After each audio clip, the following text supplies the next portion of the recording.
Glória a Deus. O Pai do Senhor para os irmãos. Aproveitar que os irmãos já estão de pé, já vamos fazer a leitura da palavra do Senhor. Aproveitar o ensejo. E aí depois nós damos início às considerações e à pregação da palavra do Senhor. Romanos, como foi o tema sugerido, capítulo 12, verso de número 11.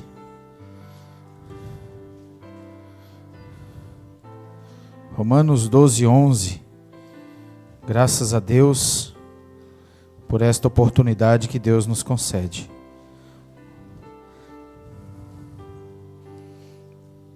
Os irmãos que encontraram, dê um glória maravilhoso para Jesus.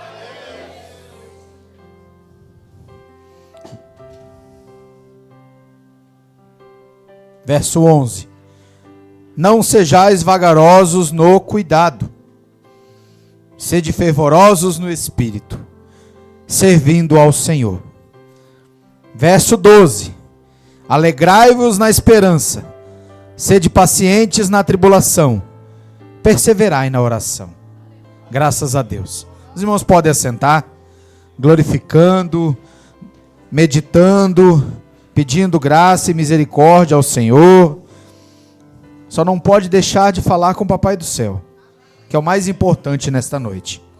Agradeço a Deus por essa oportunidade, por ter nos orientado e por ter nos indicado para o pastor William, para a pastora Nilma. Eu falo com a irmã Nilma, pastora Nilma, todos os dias. A loja dela fica em frente ao apartamento onde eu moro. E eu acabei esquecendo o nome. Graças a Deus. Pastor William e pastora Nilma. Que Deus nos abençoe. Deus continue abençoando. A igreja está ficando pequena, viu, pastor? Está ficando pequena, não está? Eu estou achando que logo, logo o senhor vai precisar aumentar esse negócio aqui. Está ficando maravilhoso essa festa. A decoração está linda. E que a graça de Deus continue abençoando o ministério desse casal abençoado, esse casal de testemunho, que nós temos tanta admiração. Intensidade.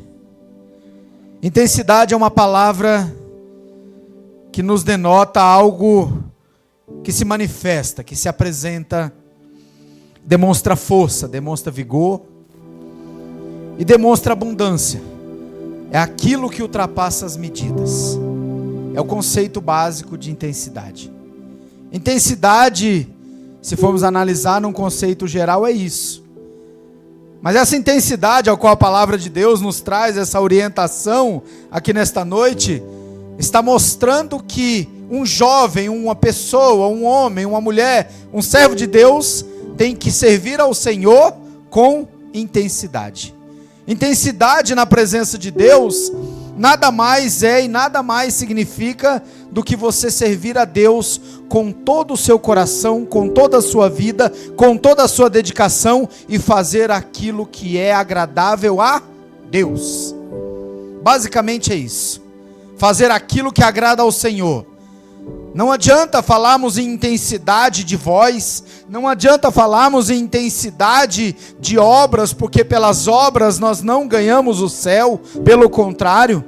Nós sabemos que a intensidade em servir a Deus é uma necessidade da vida do homem em buscar e alcançar a presença do Senhor. E quando nós olhamos para o jovem, olhamos para essa mocidade, nós entendemos que, não nos referindo ao Antigo Testamento, mas falando ali da fundação da igreja mesmo, falando de Bíblia, falando da fundação ali, quando Jesus criou a igreja, se faziam as reuniões nas casas, se adorava a Deus, a princípio era de forma escondida, todos com medo, mas depois foi se aumentando, foi se multiplicando, e em todos os lugares haviam reuniões de glorificação ao nome do Senhor. E nós entendemos que nesta palavra, nesse contexto inicial da igreja no Novo Testamento, ali após Jesus, nós entendemos que em todo o tempo, nós entendemos que o referencial da igreja eram os jovens.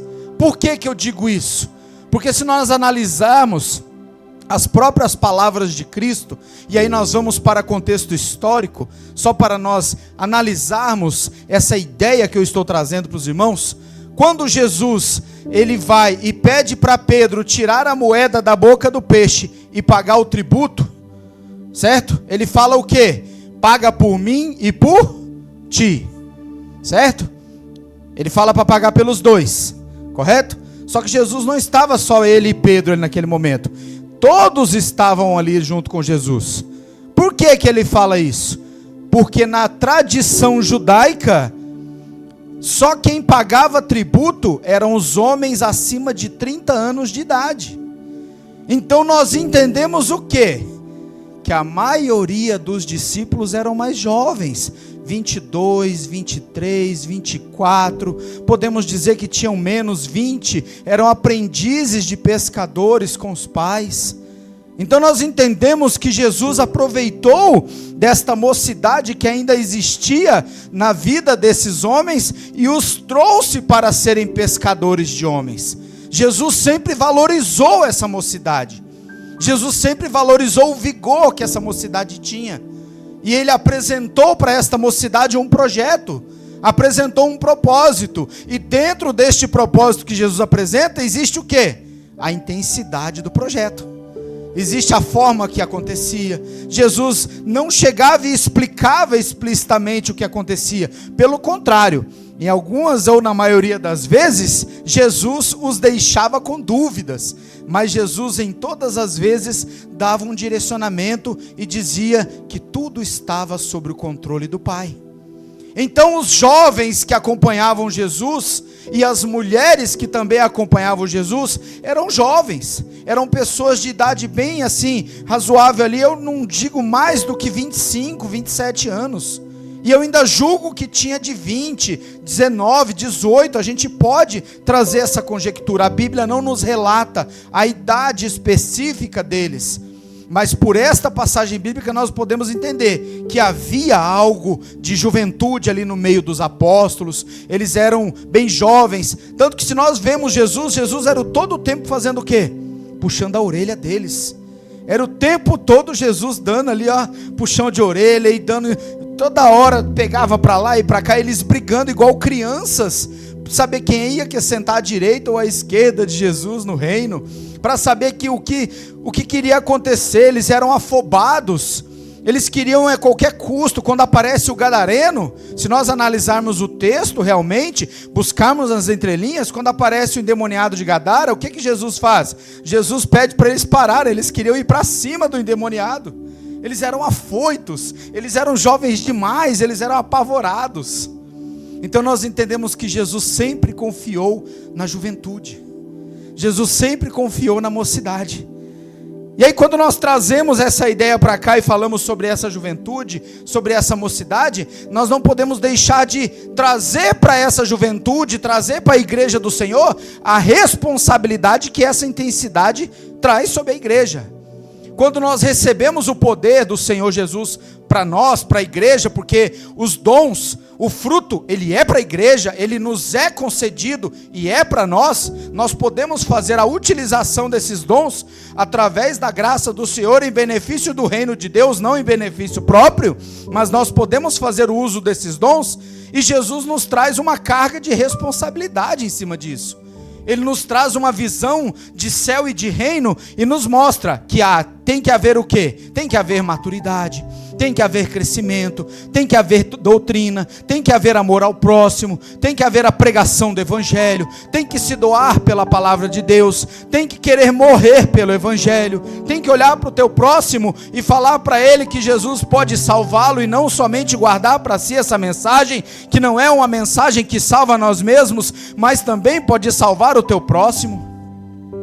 E quando nós guardamos essa mensagem para nós, né, eu da outra vez que eu estive aqui trazendo a mensagem, eu não me recordo se eu contei a história da menininha lá no Oriente, quando teve aquele tsunami naquele país, que teve um tsunami em 2014, foi num país asiático, teve um tsunami e matou mais de 200 mil pessoas, e tinha uma menininha na praia, que pouco antes virou até um livro isso, teve um filme sobre isso. A menininha correndo na praia, brincando no meio do dia, e de repente as ondas, a praia se recuou, as águas se recuaram da praia.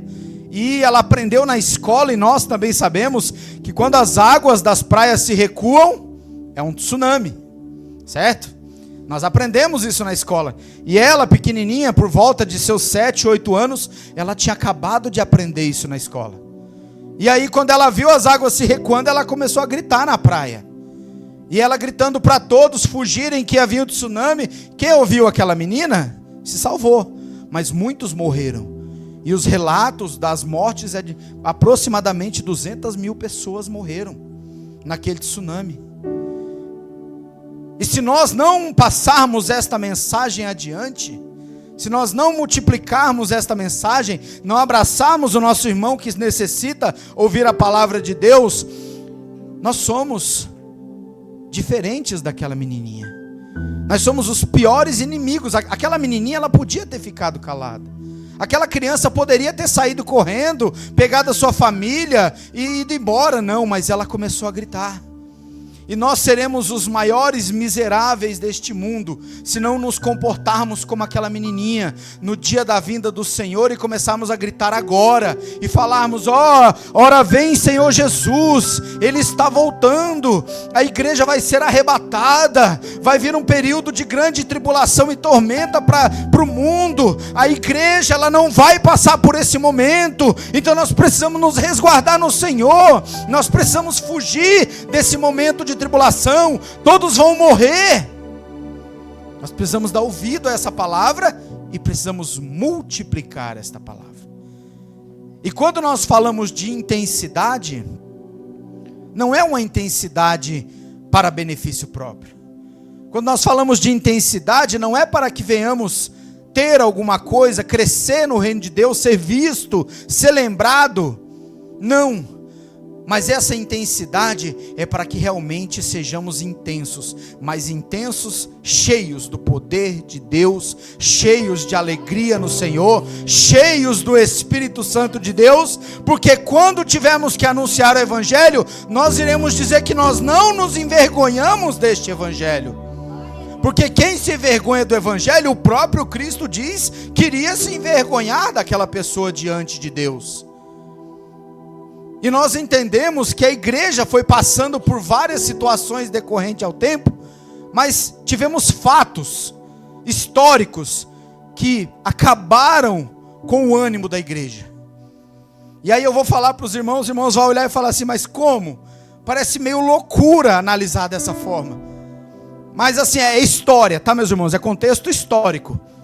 Em 313 depois de Cristo, no 3º século, o que aconteceu?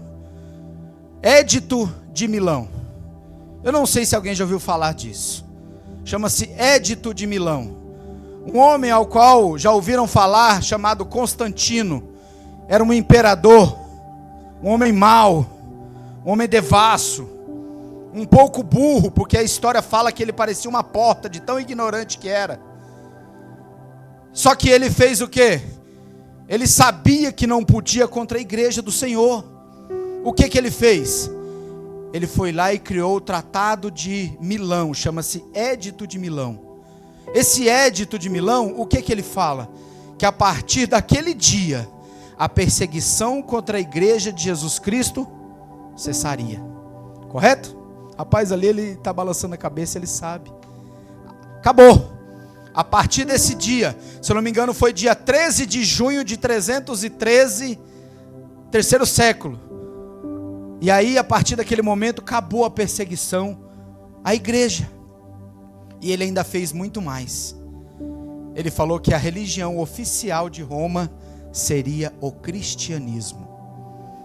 Por isso existe a igreja católica e existe as pessoas que acreditam que a igreja católica é a igreja verdadeira, é a igreja matriz. É por esse fato. É por esse motivo. E Satanás, ele descobriu que ele não podia mais jogar cristãos nas arenas, porque não estava funcionando. Entrava 50 cristãos nas arenas, Era questão de meses, tinha mais 1.000, 2.000, 3.000. Ele sabia, já tinha acabado as árvores.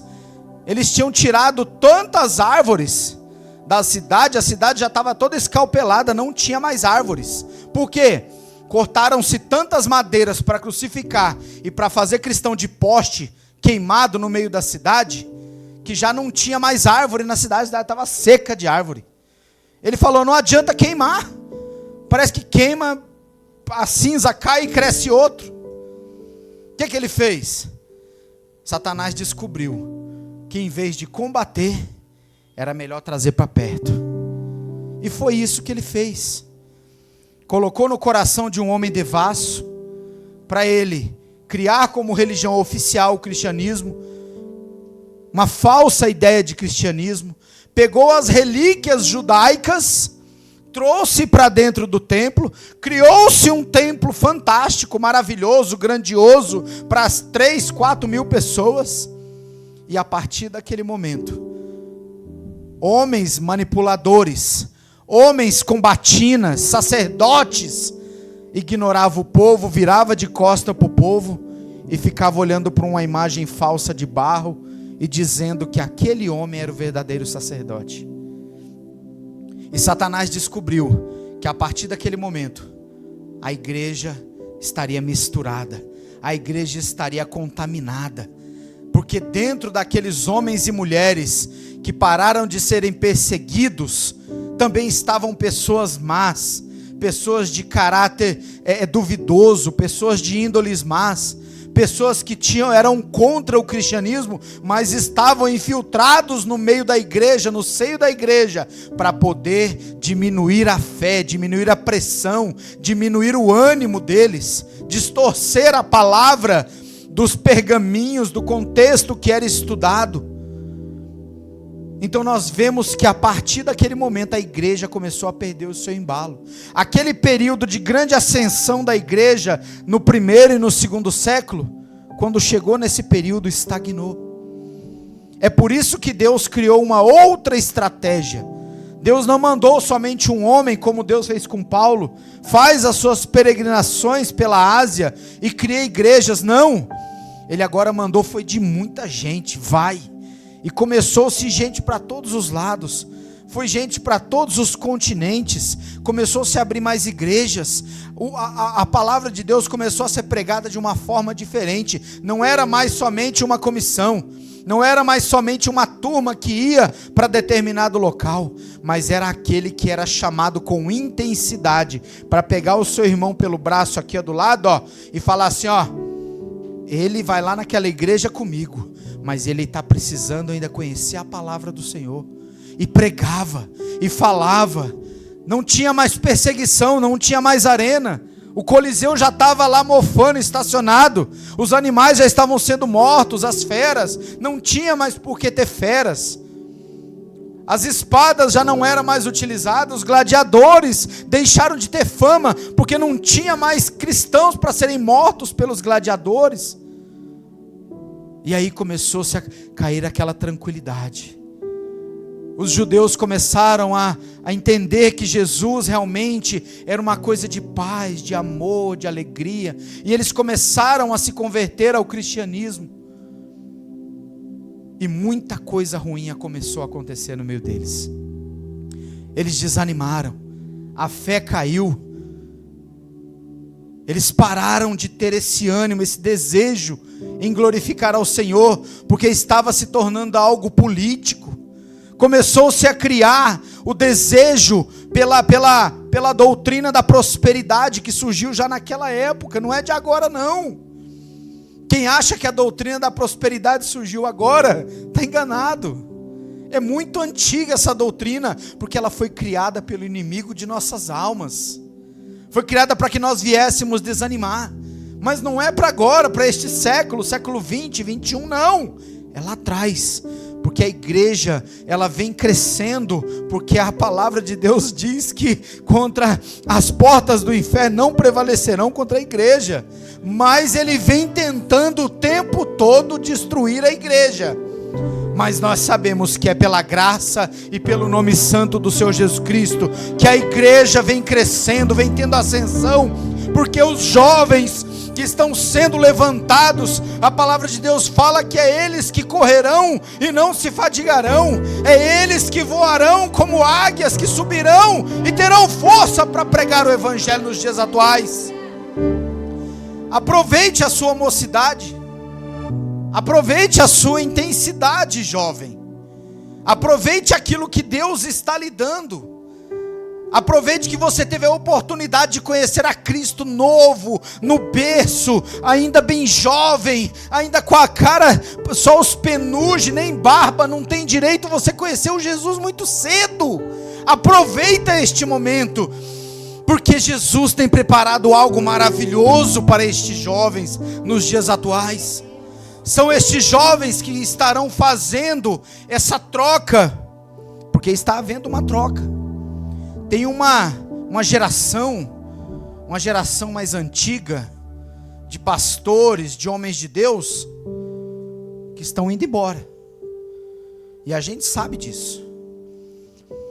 Tem uma geração mais antiga, de pastores do século, do começo do século, que hoje estão com seus 80, 90 anos, já são jubilados, já não dirigem mais congregações. Eles estão indo embora. Essa geração foi aquela geração que sofreu pelo evangelho, para que nós pudéssemos estar aqui hoje, glorificando o nome santo do Senhor. Quando você tinha um embate muito grande entre a igreja evangélica e a igreja católica, era um embate muito grande, ainda existe esse embate. Tem cidades do interior que a gente chega, que nós temos um trabalho missionário na nossa congregação, e a gente vai a cada 3, 4 meses para algumas cidades do interior, aqui na Bahia, em Tocantins, no Nordeste. A gente junta uma comitiva, prepara durante um tempo, junta alimentos, junta roupas, junta várias coisas e vai para um determinado local. E nós algumas vezes nos deparamos com o padre encontrando a gente na entrada da cidade, porque parece que o diabo já foi lá e avisou para ele que a gente estava chegando, e falou assim: ó, vai lá perturbar. Porque eu falo para os irmãos, eu posso falar que foi o diabo que avisou? Claro que eu posso. Por que eu posso? Porque se ele estivesse na presença de Deus, esse sacerdote, ele não teria ido lá pedir para a gente parar e dar meia volta e ir para casa. Ele teria falado assim: ó, vocês vieram em nome de Jesus? Então tá bom. Ele não está preocupado com as almas, ele está preocupado com a dinastia católica, ele está preocupado com o império católico, com o domínio católico sobre aquela cidade. Essa é a preocupação dele, essa é a preocupação daquele homem. Já teve sacerdote, padre, que pediu para a gente ir embora. Não. E aí a gente fala como falou Pedro: que vale mais para mim? Qual é melhor para mim? Obedecer ao homem ou obedecer ao meu Deus? A gente não vai embora. Deixa o padre de cara feia, deixa o padre falar o que ele quiser, deixa ele excomungar, deixa ele falar, não tem problema. Deixa ele se entender com a batina dele lá e vamos embora fazer a vontade de Deus. E o nome do Senhor Jesus sempre vai sendo glorificado. E a partir dessa caminhada de intensidade que o jovem vai tendo na presença do Senhor, nós entendemos que em todo tempo nós temos que demonstrar para Deus que somos jovens. Aí eu olho para mim, eu estou com 39 anos. Somos, né? Somos jovens, mas nós temos vontade de adorar a Deus. Temos uma juventude em nosso coração. Temos um espírito jovem em nossa vida, mas não temos imaturidade. Nós temos zelo com a palavra, zelo com a oração. Aqui na leitura oficial, aqui no tema separado, fala do verso 11. Mas os irmãos viram que eu li o verso 11 e o verso 12? Lá no verso 12, diz para a gente se alegrar na esperança, ser paciente na tribulação. E a última parte diz: perseverar em oração.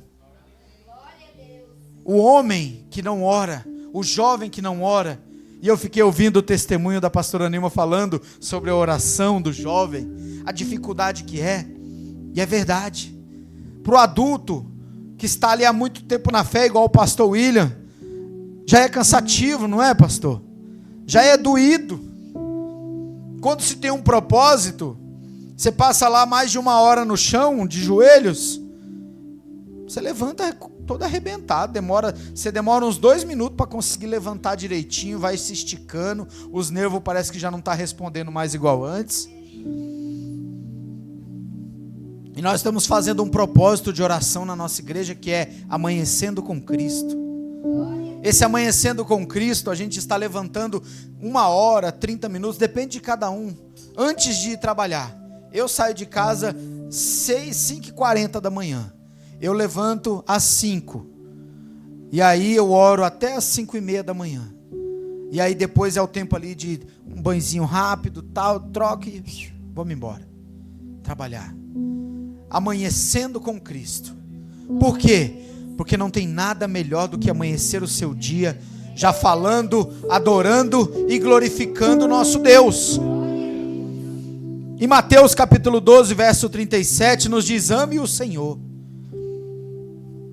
Ame o Senhor teu Deus de todo o teu coração, de toda a tua alma e de toda a intensidade.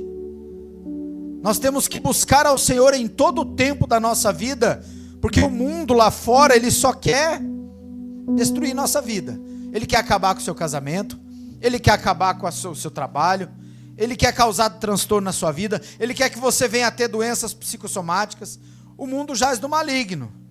Agora entendam uma coisa, meus irmãos: o mundo não pertence a Satanás, tá? Não pertence. O mundo pertence a Deus. Lá em Gênesis nós vemos todo o processo da criação. Foi Satanás que criou? Não foi. Então não pertence a ele. Correto? Não foi. Quem criou foi Deus. A Bíblia nos orienta e mostra todo o processo da criação. Mas as atitudes, a ação, o domínio, a forma que se age no mundo, isso é de Satanás. E quando a palavra de Deus nos fala para buscarmos ao nosso Deus com todo o coração, intensidade, todo o nosso coração, toda a nossa alma e todo o nosso entendimento, está pedindo para nós colocarmos todos os nossos sentidos para observarmos o que isso tem acontecido. Nós estamos vendo o mundo caindo aos pedaços. Nós estamos vendo pessoas brigando por cargos. E não é em empresas não. É dentro da igreja. Nós estamos vendo pessoas se degladiando lá fora, por trás dos panos, para que o pastor não veja. Né, pastor? É verdade. Nós sabemos, e eu tenho certeza que na cabecinha aí de vocês, às vezes você começa a lembrar de alguma coisinha. Isso aí que o pregador está falando pode acontecer mesmo, porque outro dia eu vi um irmão falando isso, outro dia eu vi um irmão falando aquilo. A gente vai lembrando das coisas. A gente sabe que nós somos tendenciosos ao pecado e ao fracasso. Somos tendenciosos a cairmos. Não adianta a gente achar que porque veio para cá, porque está aqui nesta noite, porque viu esse jovem abençoadíssimo tocar o nosso coração. Eu fiquei tocado quando ele tocou. Parece redundante, né? Fiquei tocado quando ele tocou. Mas foi lindo. Foi maravilhoso. Não adianta a gente achar que esse aqui é o momento. Não. Vocês vieram para cá para celebrar. Eu fico vendo, cada uniforme desse lindo e maravilhoso. Isso aqui é celebração. Isso aqui é momento de ajuntamento para entregar para Deus toda a sua adoração. Não é hora de lamento, não é hora de olhar para Deus e falar: Senhor, meu Deus, o que está acontecendo na minha vida? Não. É hora de agradecer a Deus, porque isso aqui é uma festa de ação de graças. Festa não é início de trabalho, festa é consequência e resultado de trabalho. E essa festa serve para que nós venhamos glorificar o nome de Deus, porque tudo que Ele tem feito na nossa vida, desde a última festa do ano passado até hoje, principalmente na vida daqueles que são os principais, que estão celebrando na noite de hoje, os jovens. Jovens, a igreja veio para abençoar vocês nessa noite. A igreja veio para trazer a graça do Senhor sobre vocês nessa noite. E aqui não é o momento de achar que, pronto, eu fiz alguma coisa. Não. Aqui é o começo de tudo novamente. A partir do momento que nós encerrarmos este trabalho, que o pastor der as bênçãos, começa-se uma nova batalha. Começa-se um novo projeto. Começa a se fazer propósitos para daqui a um ano. Começa a se trilhar. O pastor pega a cara, vamos escrever: Senhor, eu vou orar. Aí ele passa um mês de joelho ali orando e pedindo: Senhor, me dá o tema do ano que vem. Essas coisas de tema, meus irmãos, não é escolhido de um dia para o outro, não. Não é olhar e falar assim, vocês verem, pronto, vou pôr esse tema aqui. Não é assim, não. É muito mais complicado do que vocês imaginam. A gente escolhe um tema e depois Deus, no meio da madrugada, mostra para o pastor: é outro, não é esse que eu quero, não. Não é. É Deus quem dá o tema. Da mesma forma que Deus falava com os seus profetas antigamente. É da mesma forma. E aí o pastor vai elaborar todo aquele tema, todo aquele projeto para o ano seguinte. E aí ele vai trazendo para a igreja e vai envolvendo a igreja nesse novo projeto.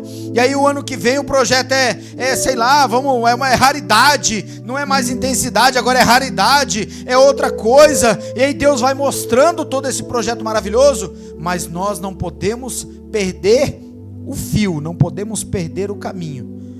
Porque no meio do caminho o inimigo está agora, ele já está agora traçando planos para vocês, para mim, para minha família, porque o inimigo faz projeto para a gente, claro que faz. Se ilude quem acha que não. O inimigo elabora projetos para nós.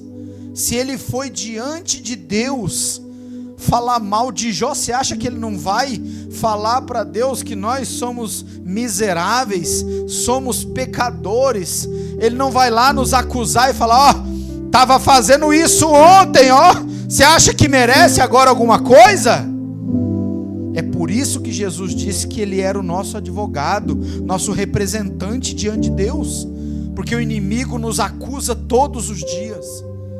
Nós temos que olhar para essa causa, olhar para essa situação com um olhar um pouco mais analítico, um pouco mais crítico, e saber que quando aconteceu esse edito de Milão lá atrás, desde aquela época a igreja vem se deturpando, vem se contaminando, vem criando heresias, vem criando modismo, vem criando coisas que não estão glorificando o nome do Senhor. Mas em tudo nós sabemos que a igreja não deixou de adorar o nome de Jesus.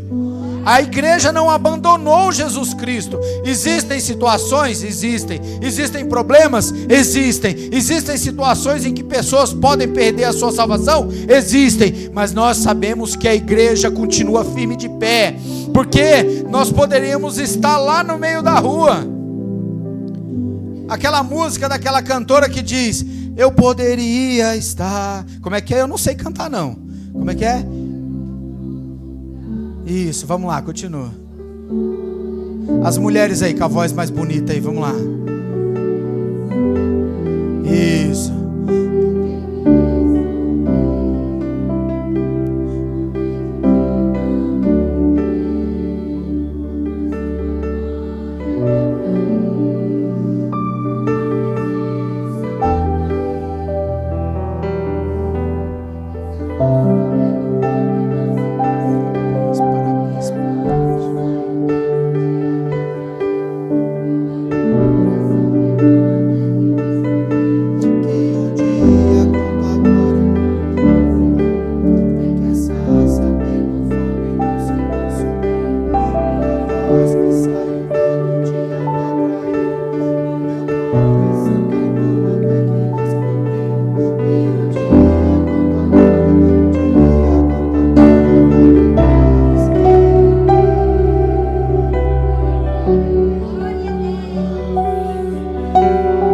Meus irmãos, a gente podia estar em qualquer lugar.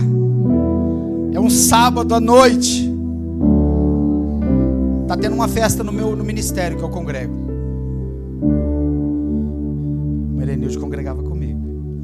É uma benção. Está tendo uma festa lá no meu ministério. Lá na Ceilândia Sul, na sede do ministério aqui na Ceilândia. Meu coração estava aflito para estar lá, porque é um trabalho de missões. É um impacto missionário, é uma festa que tem todo ano.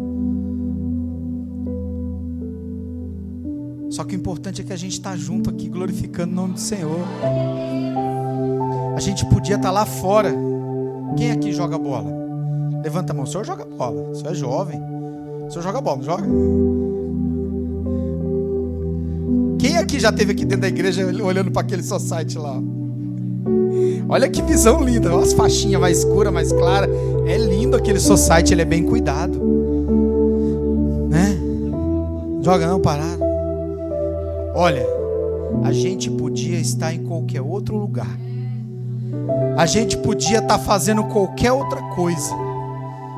A gente podia estar perdido em qualquer outro tipo de situação. Mas nós estamos aqui, decidimos estar aqui. Ninguém disse para você: olha, eu vou te obrigar a ir para a igreja. Ninguém falou para você que você ia ter que vir para cá, porque você não tem outra escolha. Pelo contrário, você é tão livre, você é tão livre, você é tão livre que você podia estar lá, mas você escolheu estar aqui dentro, na casa de Deus. Você podia estar lá. Podia estar numa festa, ou dia de sábado no Setoró é dia de festa nas casas. Toda casa que você passa tem uma festa. Eu estava no prédio lá ontem, aí nós tínhamos acabado de fazer uma refeição ali à noite, já eram umas 9, 10 horas da noite, tinha comido alguma coisa. E nós paramos na janela da cozinha no prédio, no segundo andar, e lá embaixo, no meio da rua, no conjunto D, né? Conjunto D, uma festa, numa laje. Um monte de gente gritando, uma bagunça. Eu olhei assim e falei: meu Deus, o negócio estava animado. Tava. Eu olhei e falei: rapaz, aí fiquei lá um tempão parado assim, olhando para aquela festa. E o povo gritando, e tem sempre um mais espalhafatoso que o outro, né?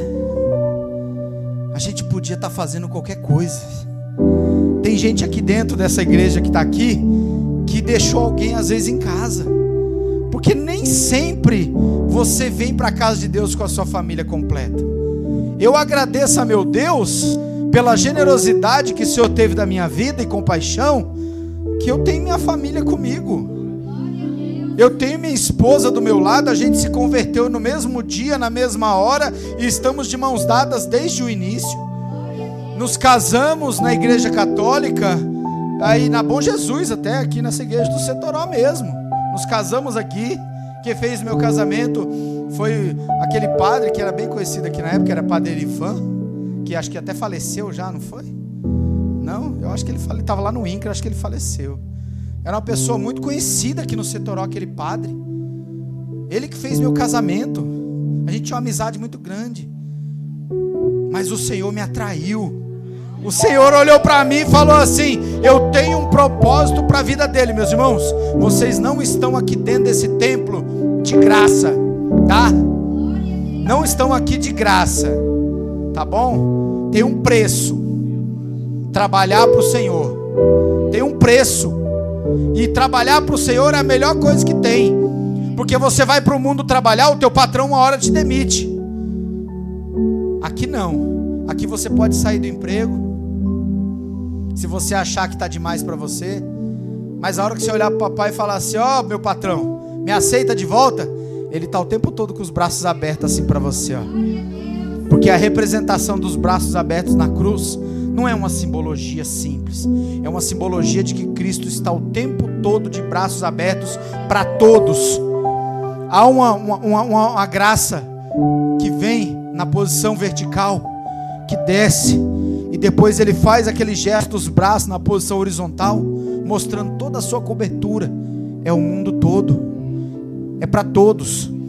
E dentro da matemática, se nós olharmos uma linha reta e medirmos essa linha reta em números, a matemática ela não tem, os números são infinitos.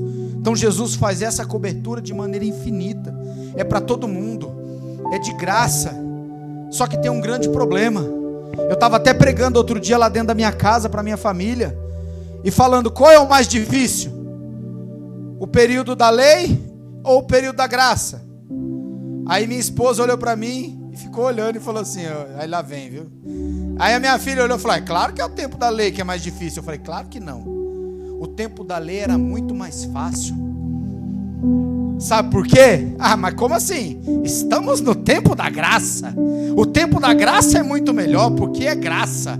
Aqui eu posso fazer, acontece uma coisa ali, outra aqui, mas Jesus é pela graça, é a misericórdia de Deus o tempo todo. Só que se nós analisarmos no tempo da lei, se alguém te batia, o que você fazia?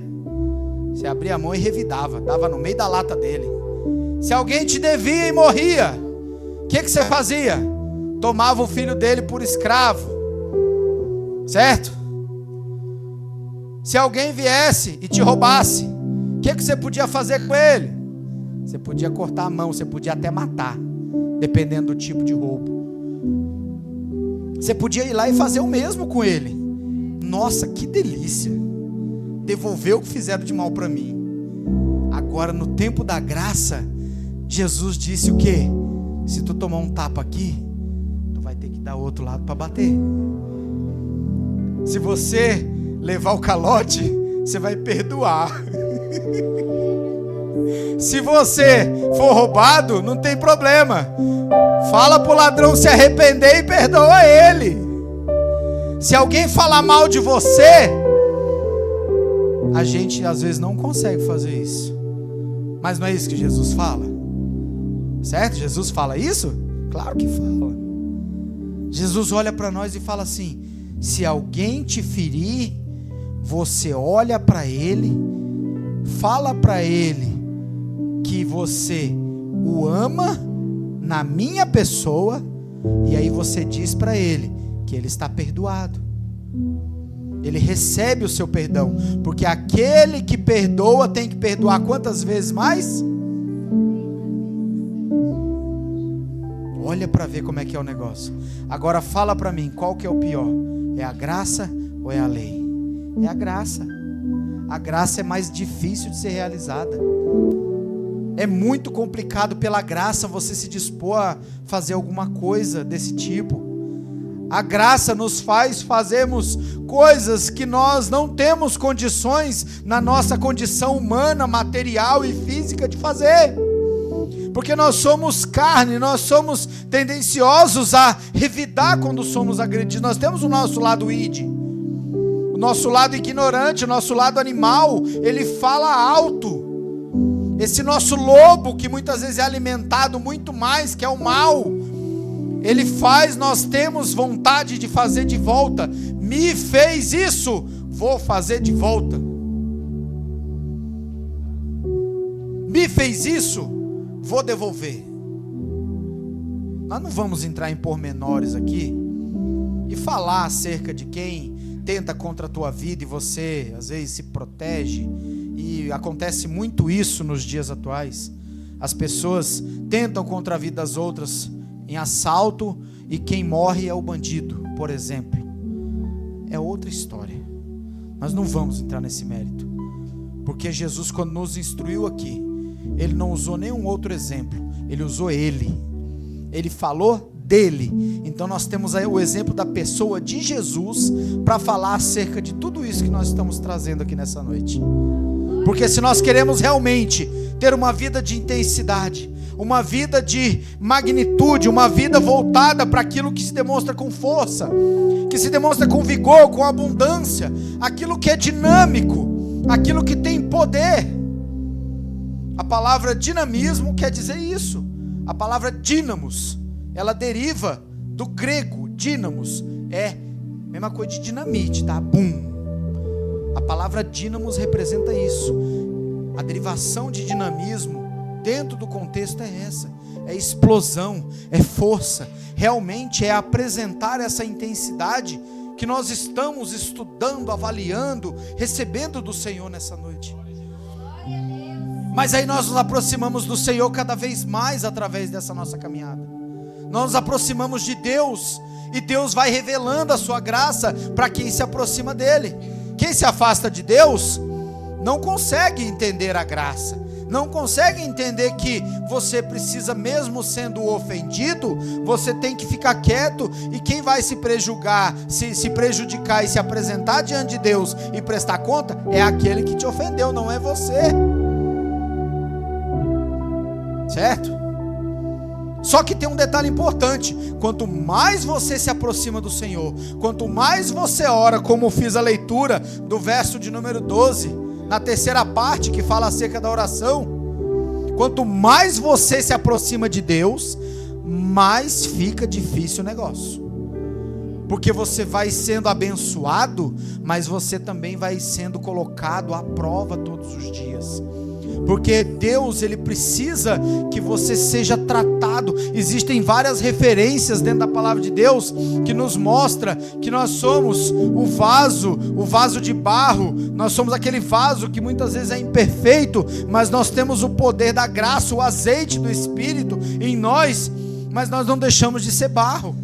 Somos vasos de barro na mão do oleiro, e o vaso de barro, ele passa por onde? Ele passa pelo fogo. O vaso em si próprio, ele moldado ali, ele é mole, ele é molenga, a argila é mole, mas depois que ele passa pelo fogo, e essa representatividade na vida do cristão, mostra que nós passamos todos os dias pelo fogo, para podermos sermos tratados, melhorados, para sermos apresentados diante de Deus com excelência. Quer ver uma coisa? Abra sua Bíblia, Salmo de número 51. Eu vou mostrar para os irmãos essa questão, só para a gente poder entender.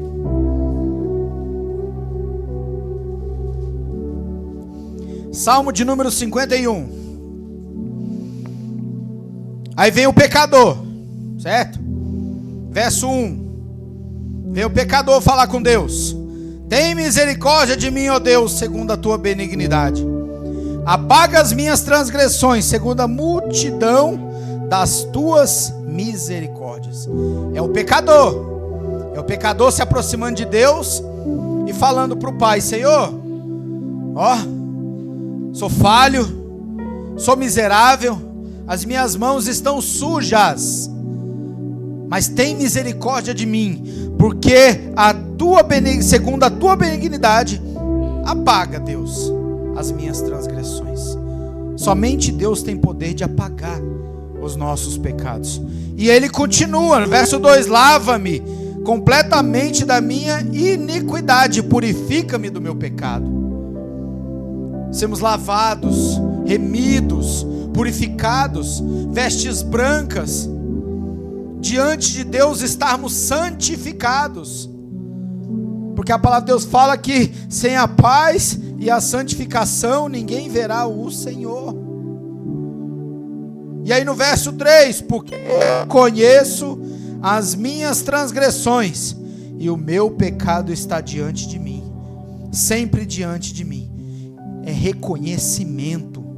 Eu estou mostrando para Deus: eu reconheço as minhas falhas, eu reconheço as minhas mazelas, eu reconheço que eu falo besteira, eu reconheço que meu olho às vezes é maior do que eu devia ser, eu reconheço que minha carne é fraca, eu reconheço diante de Deus que tudo que eu faço pode ter um problema no meio, mas não é por mim, não é mérito. Em todo o tempo é mostrando para Deus: sou fraco, sou pecador, sou miserável. E aí Deus fala o quê? É na tua fraqueza que eu faço você crescer, meu filho. É na tua fraqueza. Contra ti somente pequei, e fiz o que aos teus olhos é mal, para que seja justificado quando falares e puro quando julgares. Verso de número 7: purifica-me, Senhor, com hisopo, e ficarei puro. Lava-me, e ficarei mais alvo que a neve. O que o salmista está fazendo até aqui? Ele está pedindo a misericórdia de Deus, reconhecendo a sua fraqueza e pedindo para Deus o tempo todo: Senhor, É só o Senhor quem pode fazer por mim. Sabe aquela situação que você está passando? Sabe aquele problema que você está vendo ali do teu lado? Gente, meus irmãos, todo mundo que entrou por aquela porta ali tem um problema, eu tenho certeza. Quem falar para mim, até esse jovenzinho aqui, ó, bem jovenzinho, tem um problema. Tenho certeza. Tenho certeza que todo mundo que passou por aquele portal ali está passando alguma coisa e precisa diante de Deus falar: Senhor, me purifica, Pai, lava-me, socorre-me, tem misericórdia de mim, me tira dessa profundidade, Pai. Eu não consigo enxergar o fundo do túnel, eu não consigo enxergar a saída. E aí vem algo maravilhoso. Verso 10: cria em mim, ó Deus, um coração puro e renova em mim um espírito reto. Não tem como nos aproximar do Senhor só falando para Ele das suas mazelas, mas você precisa pedir para Ele, para você ser santo, ser reto, ser diferenciado, ser transformado, porque só dá para nos aproximar do Senhor se nós formos transformados diante dEle. Só podemos nos achegar a Deus, só podemos falar com o Senhor cara a cara, se Deus olhar para nós e ver um espírito reto, ver um espírito transformado, porque o tempo todo é uma vida inconstante que nós vivemos. Eu venho para a presença de Deus: Senhor, me purifica e me guarda. Em nome de Jesus, amém. Aí no outro dia eu estou fazendo tudo que é errado. Aí Deus, aí pesa a consciência, o Espírito Santo. De novo: Senhor, tem misericórdia de mim, eu errei de novo. Aí no outro dia eu abro meu celular, eu vejo tudo que não presta. Aí o Espírito Santo vem de novo. E no outro dia eu vou lá de novo: Senhor, tem misericórdia de mim, Pai. Só o Senhor sabe as mazelas que eu ando fazendo sozinho no meu quarto e ninguém está vendo. E no outro dia de novo eu vou lá e pratico tudo de novo. E essa ida e vinda vai desagradando a Deus. E tem um momento em que você olha para Deus, como Natanael olhou para Deus e falou bem assim, debaixo da figueira, que ele disse: não escondas de mim a tua face, Deus. Olha para mim, eu estou sofrendo, eu tenho passado por problemas, não esconda de mim a tua face, Pai. E chora e se derrama. E aí depois Jesus olha para Natanael e fala o quê? Eu te vi embaixo da figueira, eu não escondi de ti a minha face, eu estava lá com você no seu pior momento. Deus está contigo no seu pior momento. Você não vai por essa ideia de quando você está fazendo coisa errada, Deus não está do teu lado, Deus se afasta de você. Não se afasta. Deus está em todos os lugares. A sua onipresença não é: eu estou fazendo algo errado, Deus está longe de mim. Não, é você quem está se afastando dele. Ele permanece fiel e no mesmo lugar o tempo todo. O pecado não faz Deus se afastar de você. O pecado faz você se afastar de Deus. O pecado não tira a graça do Espírito Santo de você. O pecado faz você parar de desejar a presença do Espírito Santo na sua vida. O pecado, ele não tira o prazer de você vir para a igreja. O pecado faz você parar de ter prazer em vir para a igreja. O pecado, ele te afasta do teu irmão. O pecado te afasta da tua família. O pecado te leva a cometer mais pecado, porque um abismo gera outro abismo, e aí a sua vida vai caindo numa situação ao qual você não percebe mais, mas você já alcançou um nível de pecado que já não é mais pecado, é a prática do pecado, já se tornou o quê? Iniquidade. Você se torna um jovem iníquo, você se torna um jovem pecador que vive na prática do pecado. E aí você vem, aí você até toma coragem, você abraça teu pastor assim e fala: ô meu pastor, estou passando por tanto problema. Meu pastor, só não conta para ele o que é, né? Porque tu contar, tem medo dele te dar uma puxada na tua orelha, né, pastor? Só fala assim: ô pastor, estou passando por tanto problema, tá tão difícil. E aí você apresenta para o teu pastor. Aí teu pastor olha, pega na tua mão, põe a mão na tua cabeça e ora por você. Você se sente renovado, você se sente feliz, você se sente diferenciado, transformado. Você é transformado naquela hora. Mas quando sai lá fora, a semente não caiu numa terra fértil. A semente não caiu num terreno apropriado. A semente caiu no meio de um espinho. A semente caiu no meio de uma pedra. A semente caiu em qualquer outro lugar, menos num terreno fértil. E você vai criando essa procrastinação. Você vai adiando a bênção do Senhor de ser derramada e lançada sobre a sua casa. E você vai falando: por que não acontece na minha vida? Por que acontece na vida daquele infeliz que nem serve a Deus? Por quê? Por que acontece na vida daquele infeliz lá no meu trabalho que nem vai para a igreja, é um cachaceiro? Por que acontece com ele, mas não acontece comigo? E você está tão preocupado com ele que você esquece de mostrar para Deus que você pode mudar. Você se preocupa tanto, você começa a se tornar invejoso, você vai deixando o pecado consumir a sua vida. E Jesus, quando ele veio, quando ele conversa com Nicodemos, o que Jesus fala? Nicodemos era um homem de Deus, só que ele diz o seguinte: você veio nos tirar da opressão de Roma, você é o Messias, é o escolhido. Quando Jesus faz toda aquela alegoria e mostra para ele do novo nascimento, e nós conhecemos essa passagem bíblica, e aí o que acontece? Jesus olha para ele e fala: não, eu não vim livrar ninguém de opressão de ninguém, eu vim libertar o meu povo do pecado. Ele fala: eu vim para este mundo para fazer a vontade do meu Pai, porque ele fala que a bebida e a comida dele era fazer a vontade de Deus. E aí isso começou a bater na cabeça de Nicodemos. Ele foi entrando em pânico, ele foi entrando em choque. Mas como que o Filho de Deus, o ungido de Deus, o enviado por Deus, não veio tirar o povo da opressão? Porque a ideia de salvação para eles era errônea, a ideia de salvação para eles era errada, era conduzida por pensamentos baseados na libertação física, mas não tinha libertação do pecado. Verso 11: não me lances fora da tua presença, e não retires de mim o teu espírito. O que Davi está falando aqui? Davi, naquela sua tristeza e angústia, quando ele peca diante de Deus, ele arranca a sua roupa real, banhada a ouro ali, com detalhes de ouro.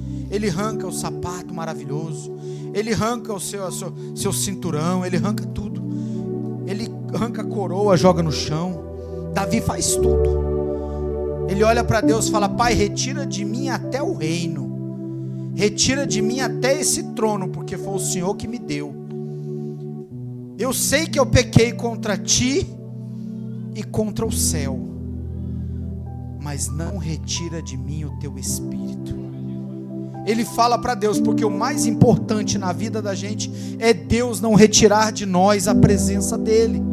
A gente pode perder tudo, a gente pode perder o melhor emprego, a gente pode perder um parente, um familiar, a gente pode perder qualquer coisa nesse mundo, mas se nós perdermos a graça de Deus, acabou. Se perdemos a presença do Senhor na nossa vida, não tem mais jeito. Porque diante de Deus tudo pode ser renovado e restaurado. Diante de Deus tudo pode ser restaurado. Um exemplo clássico disso, e já estamos caminhando para o final agora, pouquinhos minutos, já vamos encerrar. Quando Senaqueribe investe contra o rei Ezequias, o que o rei faz? Uma carta, não é? Tem uma carta. E essa carta era uma afronta. Era uma afronta ao povo de Deus, ao rei e diretamente ao próprio Deus. E Senaqueribe era um homem com um exército poderoso, um exército fantástico, um exército de milhões e milhões de homens para destruir o povo de Israel, era um tapa. E aí o que o rei fez? Ezequias falou: eu vou recorrer a quem pode me defender. Eu vou recorrer de onde vem o poder que há neste reino e neste povo. Eu vou recorrer àquele que me colocou no trono, porque ele disse que era garantido e que ele é fiel. Ele apresenta diante de Deus no templo a carta e ele fala com Deus como que se falasse diretamente com um homem. Ele olha e ele mostra a carta para Deus e fala: Senhor, olha o que este rei disse, olha o que este homem fala de ti, Pai. E o texto nos mostra que um único anjo, em uma noite, foram 185 mil homens mortos. Mas ele recorreu a quem? Ele recorreu a Deus. Ele buscou em quem a sua defesa e a sua fortaleza? Ele recorreu ao Senhor. Nós precisamos recorrer no Senhor enquanto estivermos nessa peleja, nessa batalha espiritual. Não podemos baixar nossa cabeça, não podemos somente prantear e cair no chão. Nós não podemos simplesmente olhar para tudo isso e falar: o que eu faço? Não, eu não sei o que fazer. Já viu que tem hora que Deus não dá mais opções para você? Já viu que tem hora que Deus tira todas as opções que você tem? Tem hora que você ainda está com um problema financeiro, aí sei lá, você tem um cartão de crédito, está com um problema financeiro, ainda tem um amigo que pode te arrumar. Acontece. Mas tem momento que Deus tira tudo. E Ele fala: Ele vai ter que recorrer a mim. Ela vai ter que vir falar comigo. Ela vai ter que vir diante de mim e pedir para mim. Porque somente eu posso resolver esse problema. É só Deus quem pode curar o teu problema. E agora eu te digo, se você entrou aqui realmente com esse problema, um problema ao qual eu falei que todos entraram aqui com algum tipo de problema, você tem a opção agora, neste momento, se é o pai, se é a mãe, se é alguém que você queria que tivesse aqui do seu lado, se você queria que a situação tivesse diferente, se é um problema de saúde, rapaz, hoje todo mundo passa por algum problema de saúde, principalmente problemas psicossomáticos, doenças da alma, doenças mentais, a depressão, esses problemas que vêm aterrorizando a sociedade nos dias atuais. E se você acha que você não tem saída para esse teu problema, tem uma solução. Tem um poder maravilhoso sendo lançado hoje, aqui nessa casa, com intensidade vinda direto do céu, para abençoar a tua vida, para transformar a tua casa, para dar diferença para você na noite de hoje. Deus tem nas mãos preparado bênçãos para cada um de nós. E aí eu não falo que a teologia da prosperidade vem falar das riquezas, mas eu digo sim, Deus tem riquezas preparadas para o seu povo, porque na nossa maior angústia e necessidade, é dele que vem o nosso socorro, é dele que vem a riqueza. Se coloquem de pé, igreja, pelo nome de Jesus.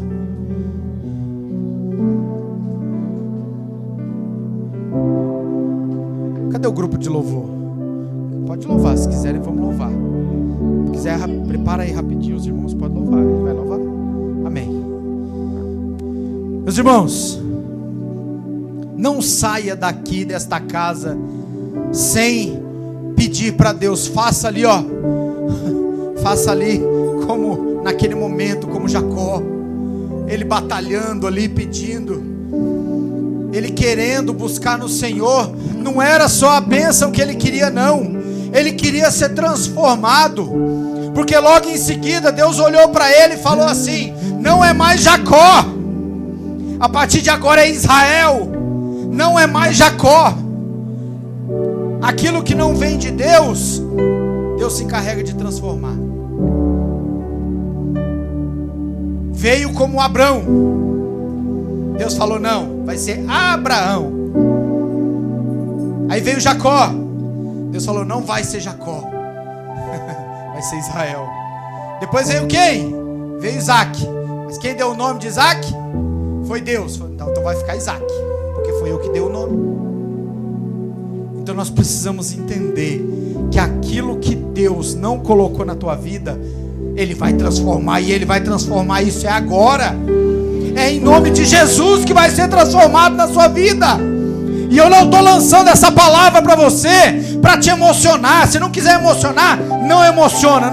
Você não precisa chorar para mostrar para mim que você entendeu o que eu falei. Eu não preciso de emoções aqui neste lugar. Você não precisa se emocionar, você não precisa derramar lágrima, você não precisa fazer nada. Você precisa colocar no seu coração que Deus quer transformar a sua vida. E você não vai sair daqui transformado se você não quiser ser transformado. Tem coração aqui nesta noite que está precisando de renovo.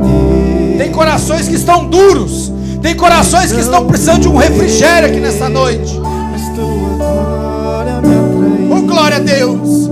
Tua presença me atrai. Tem almas que estão precisando ser restauradas. E é na presença de Deus, neste fogo maravilhoso e consolador, nesse fogo poderoso restaurador, que vai ser nesta hora renovado. Tem alguém da sua família lá internado? Tem? Tem alguém da sua família lá no hospital? Deus vai lá. Deus vai visitar. Deus vai visitar nessa hora. E vai consolar o coração. Porque Ele tem poder para consolar. Ele tem poder para transformar.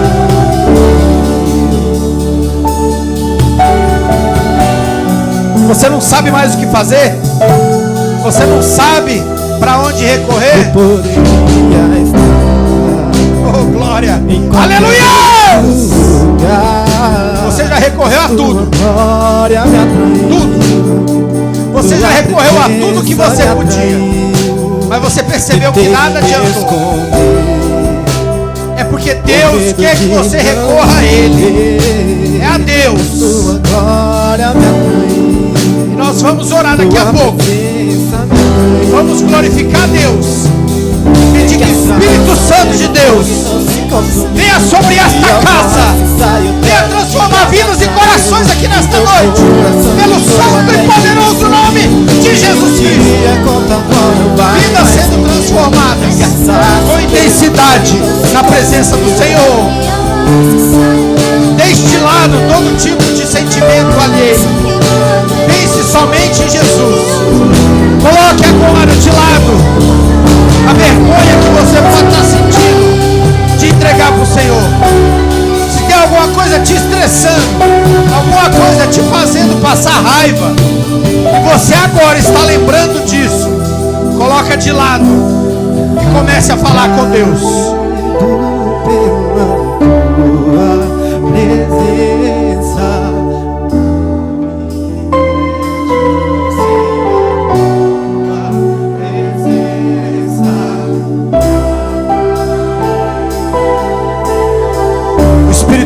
Está querendo batizar vidas aqui nessa noite.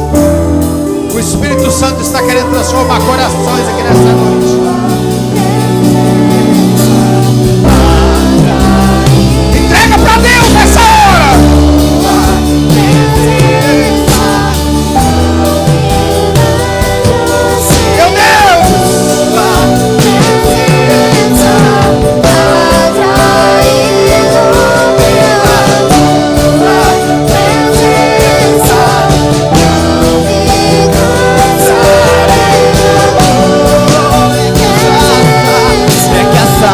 Pegou fogo e não se consumiu.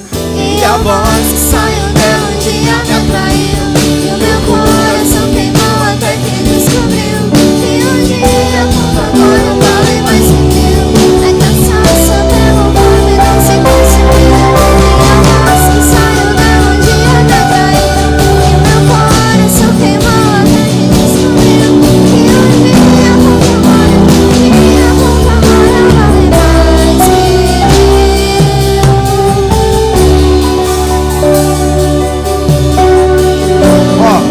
O grupo de louvor vai continuar aqui, os instrumentos vão continuar. Eu só quero pedir o seguinte: levanta a mão aqui os jovens para mim, estica o bracinho assim, os jovens que estão na igreja. Você também, mocinha, você, isso, levanta o bracinho, faz assim, ó. Isso. Todos os jovens que estão aqui dentro dessa igreja, faz favor, vem aqui para frente. Faz favor, os jovens, jovenzinhos. Você também, jovenzinho, você também. Vem cá, vem. Todos os jovens que estiver aqui na nave da igreja, vem aqui para frente. Jovem, quem é jovem? Quem é jovem? Levanta a mão, fala, eu sou jovem, então vem para cá. Vem para cá. E o pastor William, com todo respeito, pastor, eu lhe peço, nós vamos fazer uma oração diferente por esses jovens. O senhor me autoriza? Quero pedir a bênção do senhor. Eu sei que o senhor está um pouco ocupado, gostaria que o senhor viesse aqui, a pastora Nilma, e o senhor e a pastora intercedesse pela vida de cada um desses jovens, fazendo imposição de mãos, e vamos cantar, glorificar o nome do Senhor e orar pela vida deles. Como é que é seu nome, jovem? Dielsen, é isso mesmo? Faça favor, Dielsen, vem aqui na frente, vem cá.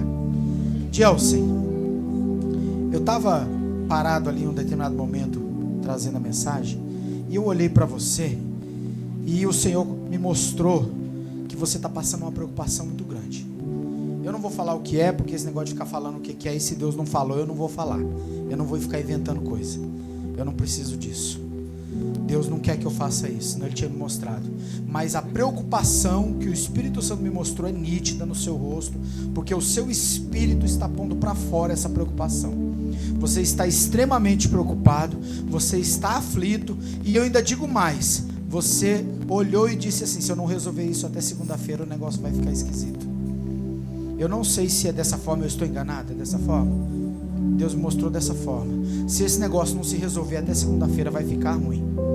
Então eu te digo, meu irmão, me fala seu nome de novo. Dielsen, seu nome é lindo. Deixa eu te falar uma coisa, Dielsen. Deus já resolveu, tá? Fica tranquilo, tá? Deus já resolveu. Deus já resolveu o teu negócio. Fica calmo, fica tranquilo. Ele está no meio da situação, tá? Ele só quer que nós, eu, você e todos esses irmãos abençoados que estão aqui olhem para Ele e falem, Senhor, eis-me aqui, Pai. A partir de hoje, o meu compromisso contigo, Deus, é bem maior. O meu compromisso contigo, Pai, é muito maior. E para provar que é Deus que está falando isso para você, você vai ver isso acontecer na segunda-feira de manhã, tá bom? E depois você vem nessa igreja constantemente. Primeira vez, então você vai voltar aqui domingo que vem, tá bom? Você vai voltar? Você me dá a sua palavra, você volta? Ele vai voltar aqui, pastor, domingo que vem, viu, pastor William? Viu, pastora Nilma? Ele vai voltar aqui domingo que vem e vai testemunhar, tá? O que Deus fez na sua vida. Porque independente se teu problema é desse tamaninho, se ele está afligindo teu coração, Deus sabe o porquê Deus permitiu essa aflição vir. Que era para que você estivesse aqui hoje, para que Ele pudesse realmente entrar na tua vida e transformar você. Nenhum espírito imundo vai ter poder sobre a tua vida. Nenhum tipo de potestade vai ter poder sobre a tua vida. Eriandaraba subicantarabás. Erecandaraba subiandaramandariandabás. Meu Deus, tem misericórdia, Pai, deste jovem, meu Pai. Meu Deus, que repreende, Pai, nesta hora. Não permita que nenhum tipo de espírito maligno, espírito imundo seja repreendido nesta hora. Pai querido, liberta o coração, liberta a alma, liberta a vida. É pelo nome de Jesus. É pelo nome de Jesus. É pelo nome de Jesus. Gelson, sinta-se abençoado nessa hora. Pelo nome de Jesus. Posso te dar um abraço? Deus te abençoe, Jesus. Sou eu, pastora, e o pastor vão agora interceder pelos jovens. Que a graça de Deus, pode cantar, vamos adorar a Deus. E nós já vamos encerrar, porque nós já passamos do horário. Misericórdia. Já passamos do horário. Vamos lá, vamos cantar e vamos adorar a Deus. Vamos orar por eles, pastora? Vamos? Maravilhoso Deus. Feche seus olhos, jovens, feche os olhos. Ó, jovem, Jesus está aqui do teu lado. Abraça outro jovem aí. Cadê? Cadê? Vem, cadê? Isso, abraça aí. Abraça aí, ó. Abraça ela aí, ó. Abraça ela aí, ó. Aí, ó. Aí, cadê? Isso. Cadê? Gelsen, faz favor, Gelsen, abraça esse jovem aqui, ó. Vocês dois aí, ó, vamos lá.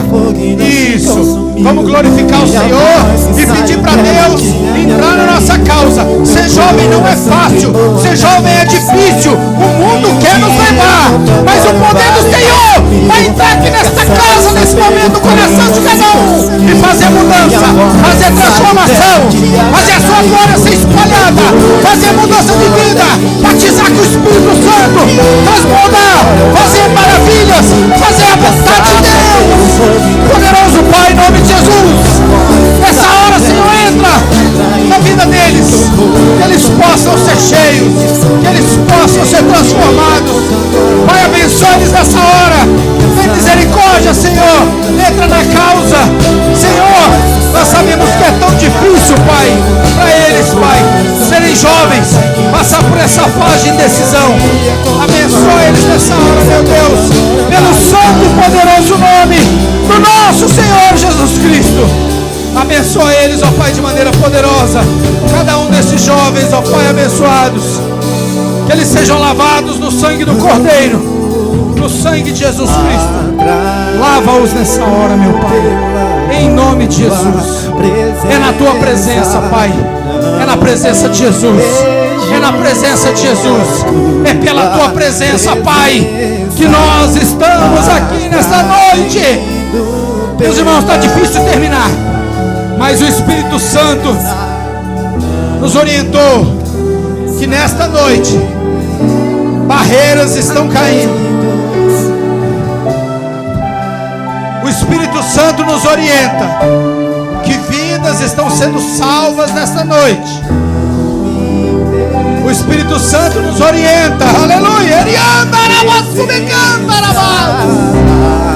ele nos orienta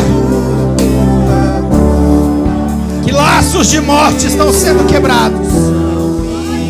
Laços de morte estão sendo quebrados aqui nesta casa. Casa de bênção, casa de oração, casa de pão, casa de alimento, casa de glória, casa de adoração a Deus, casa de adoração e glória do Senhor, casa de bênção do Pai, morada do Senhor em nossas vidas.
Glória a Deus.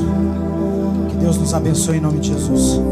Meus irmãos, eu encerrei a minha oportunidade. Eu queria só que esses jovens que estão com o microfone e com os instrumentos na mão, olha para cá.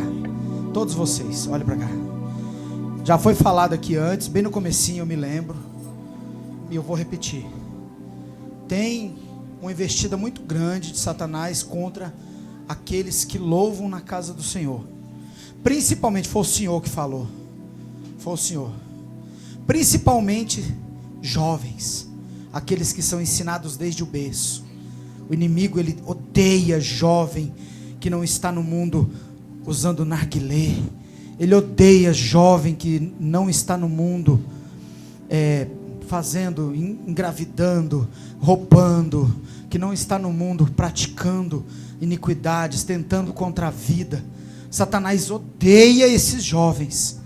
E ele não odeia somente jovens. E olha para vocês e fala assim: não, eu vou tirar a voz dele para ele parar de cantar. Não. Ele vai permitir que a sua voz fique cada vez mais linda. Ele vai fazer alguma coisa se você der brecha para sua voz cada vez ficar mais linda. Mas sabe para quê?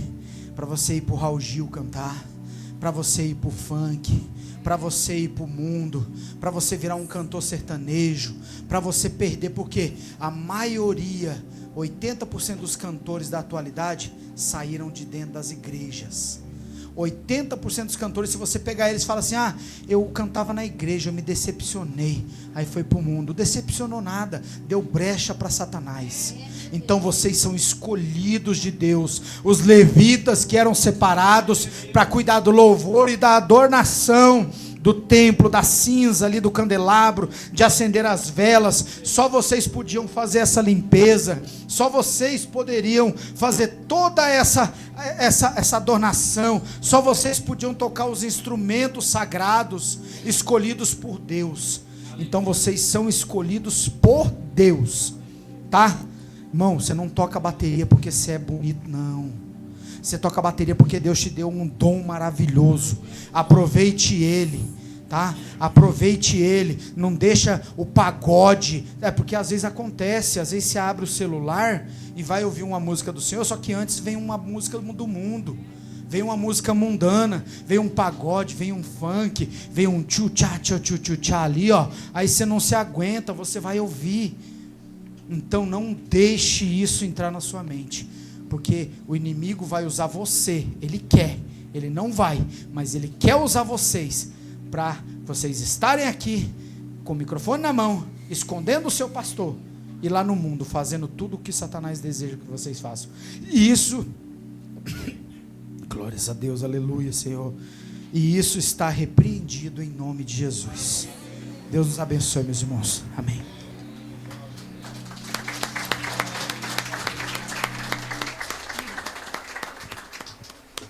Glória a Deus, irmãos. É para Jesus é mais forte, né, irmãos? As palmas louvam e engrandecem o nome do Senhor, o nome do nosso Salvador Jesus Cristo nessa noite, né?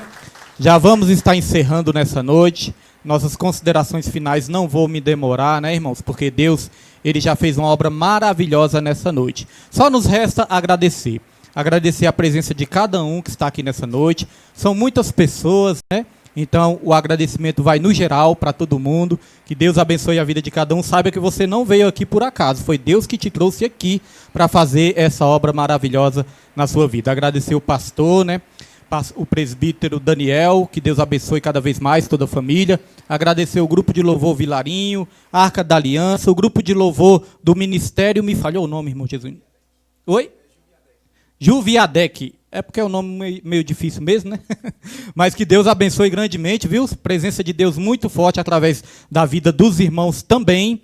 Irmãos, só um breve relato. Não vou me demorar, como eu falei, mas não posso sair daqui sem dar um breve relato. Essas 2 últimas semanas foram 2 últimas semanas muito corridas para nós, né? Para mim, para minha esposa, para minha família. E também nós tivemos que trabalhar muito, porque, pastor, nós mexemos com mudança nessas últimas 2 semanas, né? E mudança... Imagine, mudança não foi para uma casa, foi para um prédio. Irmãos, imagine fazer a mudança para o prédio, né? Quem já passou por isso sabe como é que é. Olha lá, nosso irmão Gabriel ali, tá meio torto até hoje, tanto carregar peso. Então, irmãos, mexemos com mudança nessas 2 últimas semanas, né? E também tinha que alugar a minha casa lá, que nós fomos para um lugar que vai trazer mais paz para as nossas vidas. Aí eu aluguei a minha casa. Quando eu aluguei a minha casa, né, tinha que pintar a casa. E quando a gente vai apressar um preço do pintor, hoje em dia, irmãos, é o olho da cara. Você, rapaz, eu mesmo vou pintar. Já trabalhei muito como pintor, né? Eu mesmo vou pintar. Comecei a pintar na segunda-feira, aí minha esposa falou, William, diz que tem que pintar logo porque amanhã já vai fazer a vistoria. Eu falei, não é possível. Pintar uma casa dessa com barraco em um dia, entregar no outro dia.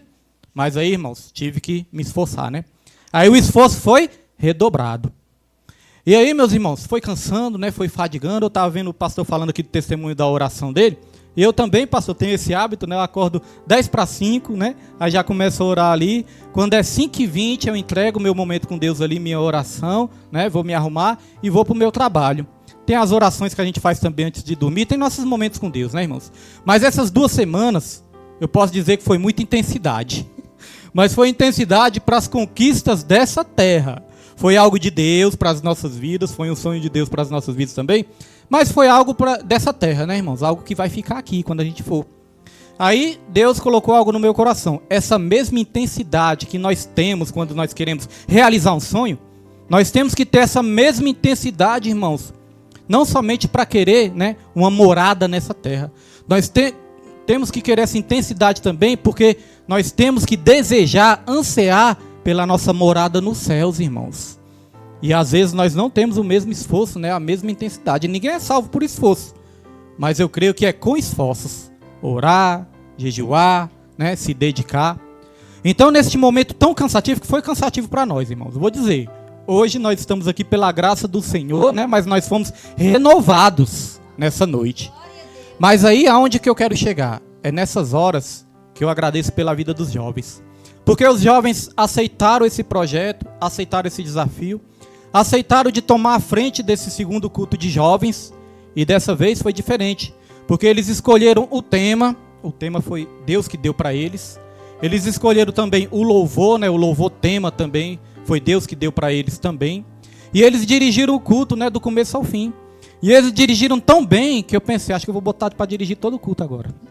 E aí a gente só prega, né? Ora, né? Mas irmãos, eu agradeço pela vida deles.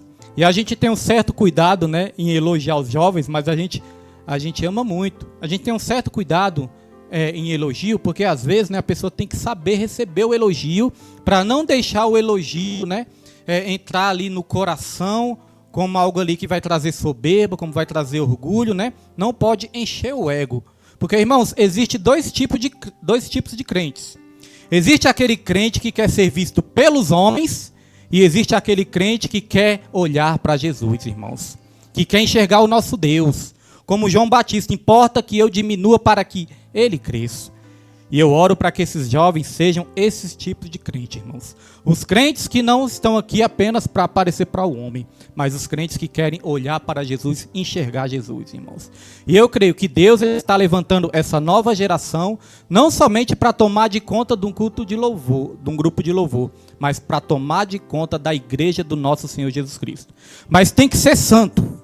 Tem que ser santo, irmãos. Porque senão não tem unção, não tem virtude, não tem nada disso. Um cuidado, uma recomendação que sempre eu dou para o meu irmão jesuíno aqui, ele tem passado para os jovens, é que quando chega na igreja, mesmo antes do culto, chegou na igreja, nós já estamos aqui numa batalha espiritual antes de começar o culto. Tem que ter o discernimento disso. Orar, entregar a vida para o Senhor.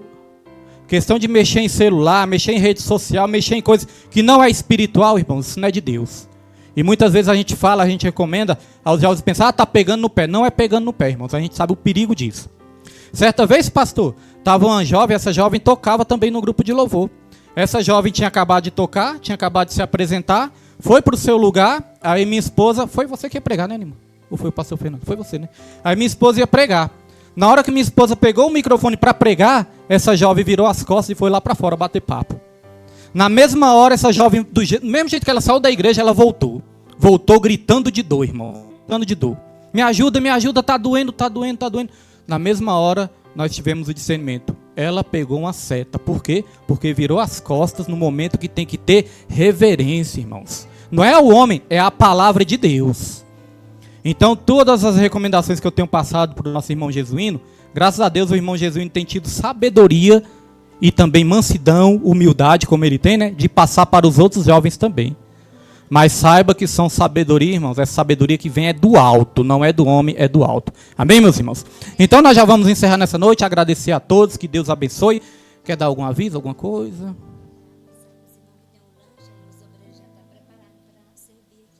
Os obreiros estão preparando para servir o lanche, viu, irmãos? Os irmãos, eu não gosto muito do negócio de ficar sentado, mas ali não tem pouco espaço, né?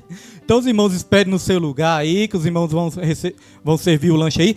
E amanhã temos culto da família, propósito de 1 ano de oração, a minha família, na Arca do Senhor. Pastor, vai ter culto de novo? Ué, irmãos, estamos falando de intensidade. Nós estamos falando de intensidade, né? Sei que os jovens vão estar cansados, vão dormir até meio-dia, mas eu creio que vai dar para fazer mais um sacrifíciozinho, porque o nosso Senhor Jesus Cristo merece. Amém? Vamos estender nossas mãos? Oi. Segunda-feira. Vamos orar, irmãos, pela esposa do pastor Daniel, que ela vai se internar segunda-feira. Segunda, né? Segunda-feira. Irmãos, estenda suas mãos. A irmã pode se colocar de pé? Pode colocar de pé. Vamos orar, irmãos. Estenda suas mãos, igreja. Vamos orar aqui, já crendo na vitória, né? Que Deus vai estar dando a vitória aí em nome de Jesus. Soberano Deus, maravilhoso e eterno Pai, meu Deus. Eis aí a tua serva que o Senhor trouxe aqui nessa noite, Pai. E olha aí, meu Deus, a sua igreja de mãos estendidas, orando, Senhor. Para que o Senhor venha, meu Pai, a entrar, meu Pai, com providência na vida dela, Pai. Que o Senhor venha ali usar os médicos. Que o Senhor venha ali usar os equipamentos, meu Pai. Tudo o que for preciso, Senhor. Mas nós sabemos, meu Pai, que o Senhor usa os médicos. Que o Senhor usa os equipamentos. Que o Senhor usa os remédios. Mas quem cura, quem faz o milagre é o Senhor. Porque toda glória pertence a Ti, meu Pai.